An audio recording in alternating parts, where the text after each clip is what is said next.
Romanos, capítulo 7. Analogía tomada del matrimonio. ¿Acaso ignoráis, hermanos? Hablo con los que conocen de leyes, que la ley se enseñorea del hombre entre tanto que éste vive. La mujer casada está sujeta por la ley al marido mientras éste vive, pero si el marido muere, ella queda libre de la ley que la unía a su marido.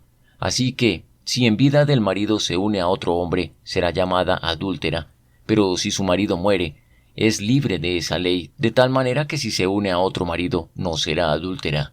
Así también vosotros, hermanos míos, habéis muerto a la ley mediante el cuerpo de Cristo, para que seáis de otro, del que resucitó de entre los muertos, a fin de que llevemos fruto para Dios. Mientras vivíamos en la carne, las pasiones pecaminosas, estimuladas por la ley, obraban en nuestros miembros llevando fruto para muerte. Pero ahora estamos libres de la ley, por haber muerto para aquella a la que estábamos sujetos, de modo que sirvamos bajo el régimen nuevo del Espíritu y no bajo el régimen viejo de la letra. El pecado que habita en mí. ¿Qué pues diremos? ¿La ley es pecado? De ninguna manera, pero yo no conocí el pecado sino por la ley, y tampoco conocería la codicia si la ley no dijera, no codiciarás. Pero el pecado, aprovechándose del mandamiento, produjo en mí toda codicia, porque sin la ley el pecado está muerto. Y yo sin la ley vivía en un tiempo. Pero al venir el mandamiento, el pecado revivió y yo morí. Y hallé que el mismo mandamiento que era para vida, a mí me resultó para muerte, porque el pecado, aprovechándose del mandamiento, me engañó y por él me mató. De manera que la ley a la verdad es santa, y el mandamiento santo, justo y bueno. Entonces, ¿lo que es bueno vino a ser muerte para mí?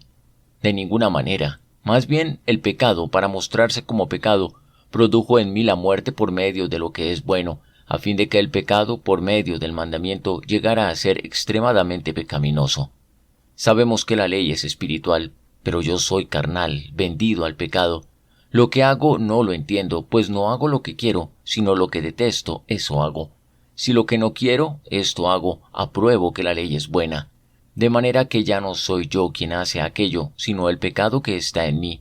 Y yo sé que en mí, esto es, en mi carne, no habita el bien, porque el querer el bien está en mí, pero no el hacerlo.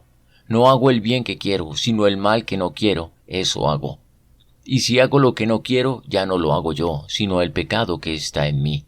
Así que, queriendo yo hacer el bien, hallo esta ley, que el mal está en mí, pues según el hombre interior me deleito en la ley de Dios, pero veo otra ley en mis miembros, que se rebela contra la ley de mi mente, y que me lleva cautivo a la ley del pecado que está en mis miembros. Miserable de mí, ¿quién me librará de este cuerpo de muerte? Gracias doy a Dios por Jesucristo nuestro Señor. Así que yo mismo con la mente sirvo a la ley de Dios, pero con la carne a la ley del pecado.